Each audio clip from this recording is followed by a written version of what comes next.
Hello, Bill Knoche here, and I'm here today to talk a little bit about working with employees in the construction business. And I saw a post up on Facebook earlier that everybody was talking about how difficult it is to hire good people, and I agree with that. But if every time we go to hire somebody, we know we're not going to be able to hire anybody that's good, that greatly increases the chance you're not going to be able to hire anybody that's good. So right now, I'd like to talk about the employee you've got that has been around for 2 or 3 years, is hit and miss on whether he shows up to work or not. When he's with you, he's pretty good. He's pretty dependable. He does make your life better, but in fact, you're constantly you're tolerating something you don't want to tolerate because you're not willing to replace them. You're not willing, number one, you don't think you can replace them with anybody that's going to be much better. So one of the things that I've actually worked on with one of my contractor clients is somebody that showed up late. He showed up late to work 15 minutes, 20 minutes every single day, or 4 days out of 5. And he was finally ready to pull the trigger and get rid of him. He couldn't tolerate it any longer.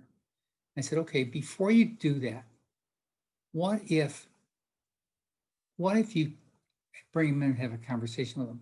Because when I asked him, he actually did like the employee's work. He does good work, but he always shows up late. And it's not just him that when it's 15 minutes late, that means they send out 3 people on a crew. So it's not 15 minutes, it's 45 minutes that the company has lost because this guy doesn't show up. So on a Friday, he had this guy come in, meet him in the office Friday afternoon, 4 o'clock. And he said to him, look at Jerry, we've been going back and forth forever on you coming in late, 15, 20 minutes late every day. And we get it straightened around, and then it goes back to doing the same thing. So what I'm here to, what I want to do is I want to let you know that I'm going to terminate you because I just can't put up with it anymore. And so if you think about it over the weekend, I would be more than happy to hire you back on Monday, but it's to the job that you show up at 8 o'clock in the morning on. It's not the one you show up at 8:20. That one you can't have back.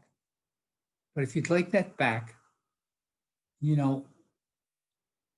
here at 8 o'clock in the morning, and I'll put you on a truck again. But if not, I understand completely. And the truth is, I will help you get another job because you are a good employee. But I'm not going to help you get another job where you have to start at 8 o'clock in the morning. If I talk with the employer and he doesn't start until 9 or at 8:30, I'll say, yes, he's a good worker. He always showed up at my operation before 8:30, even though the time was 8.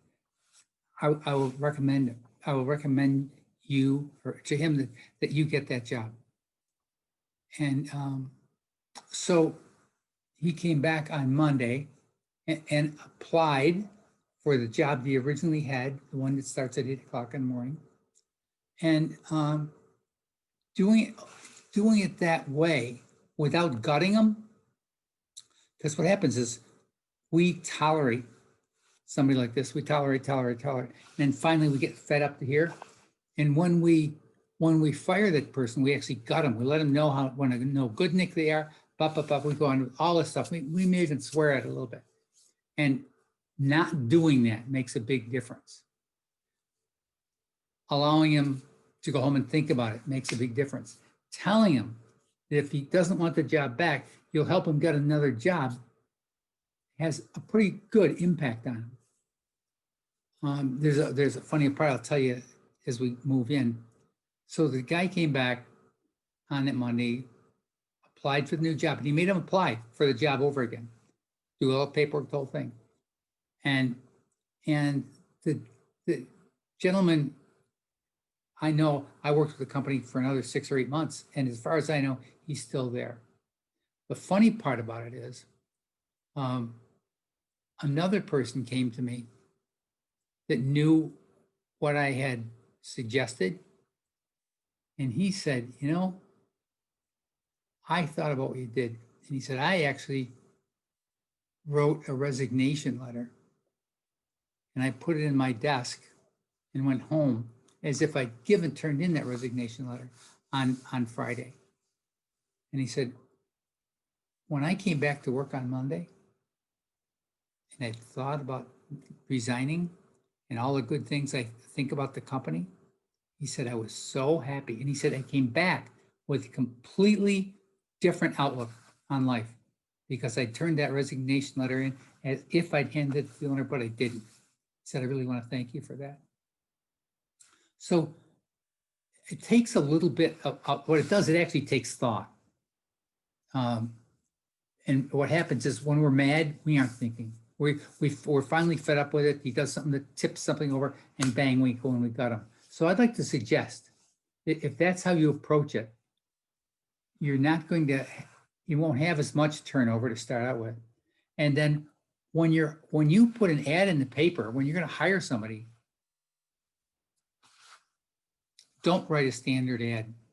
Let the person know that what you're looking for is a better than average, whatever the job is, better than average roofer, better than average framer. Put the better than average in there. I don't care if you're in the awning business and you got a for sale sign on, or not for sale, help wanted stake in the ground with that small sign on it. I would strongly suggest that you put better than average behind that help wanted sign. So what happens when somebody comes in and applies, makes it really easy for you to say, great, tell me what makes you better than average. And you don't do that in a put down tone, you do that in a curious tone. And so you ask a bunch of questions about that.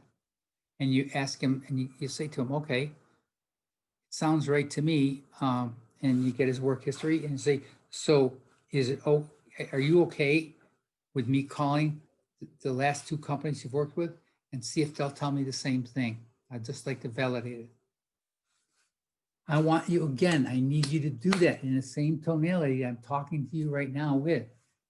This isn't about a threat, you're just having a conversation with them. And